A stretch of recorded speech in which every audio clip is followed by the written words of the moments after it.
Hello friends, today's topic is about potassium. So we will look biological role of potassium as well as requirement, sources and excretion of potassium from the body that we will look in this video. So first basic about the potassium.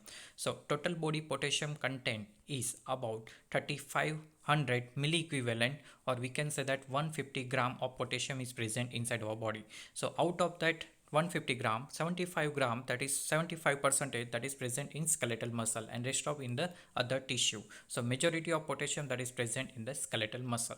So potassium is a major intracellular cation. You have to remember, inside the cell major concentration of potassium is seen. Previously we have seen that sodium that is major extracellular fluid cation. So you have to keep in mind, sodium that is outside of the cell, so it is extracellular, but major intracellular cation that is potassium. So that you have to remember because it is frequently asked in the viva as well as MCQ. So what is the role of potassium that we will look? So basically it is present inside the cell, so it is helping to maintain intracellular osmotic pressure. Further, this potassium is playing important role in water and pH regulation. So water means accretion of water, and maintenance of the pH means hydrogen ion concentration, that is correlated with the potassium. Further, this potassium is playing important role in a cardiac cycle. So normal rhythm of cardiac cycle that is maintained with the help of normal potassium content of the body. So the depolarization and contraction of the heart requires the potassium, and that is basic cardiac cycle. So further, not only for this cardiac cycle and water pH regulation, it is also important role in a metabolism. Most important metabolic pathway, that is glycolysis, and in that key enzyme, that is pyruvate kinase. So this pyruvate kinase have optimal activity, and that is dependent on the potassium. Further, this potassium is playing role in a nerve impulse generation. So during transmission of nerve impulse, what happen? Depolarization is occurring, and during depolarization potassium will be go outside of the cell, so that is potassium efflux, and these changes will be reversed after the completion of the nerve transmission.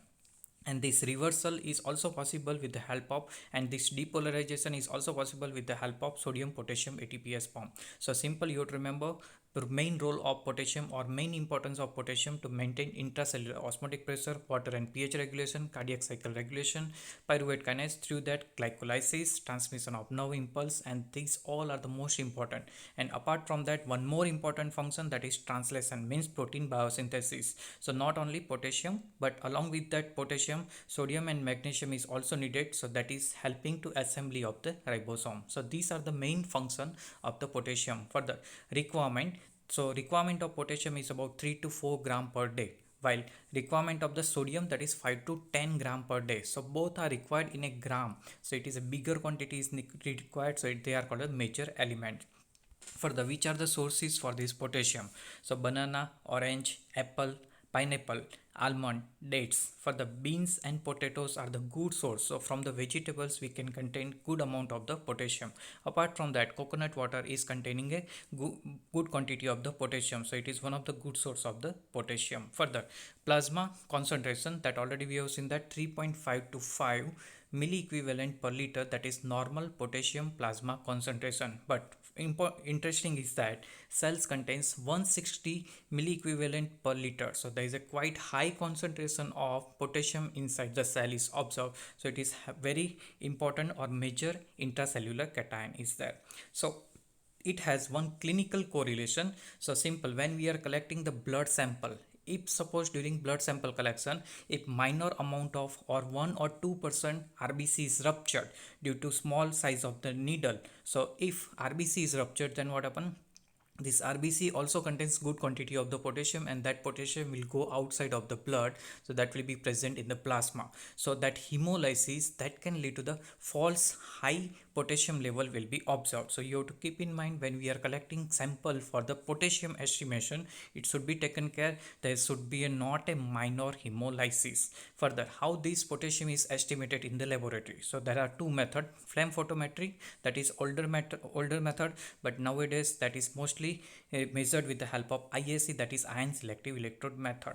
Now this potassium is regulated inside the body with the help of two particular hormone, that is aldosterone and corticosteroid.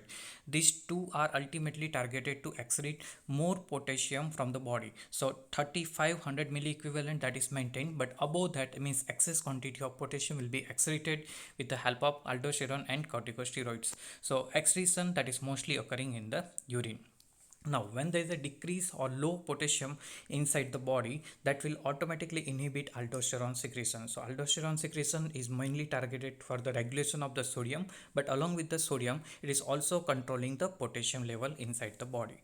Further, potassium excretion is how occurring that will also look. So, excess will be excreted, means 3500 milliequivalent is required, means 150 gram is required, but above that will be excreted.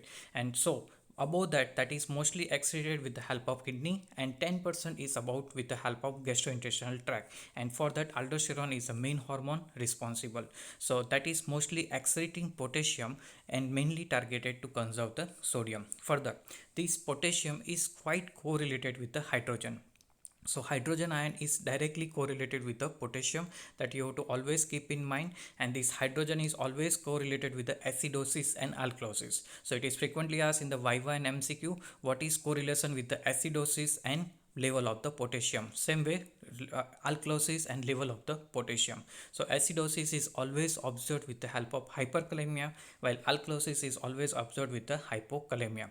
So simply what happen in acidosis, that we will look. Acidosis, what happen? Hydrogen ion concentration is increased. So normal pH range, that is 7.35 to 7.45, but pH concentration is about 7.35 to 7.3 or 7.25. During that time, hydrogen ion concentration is increased.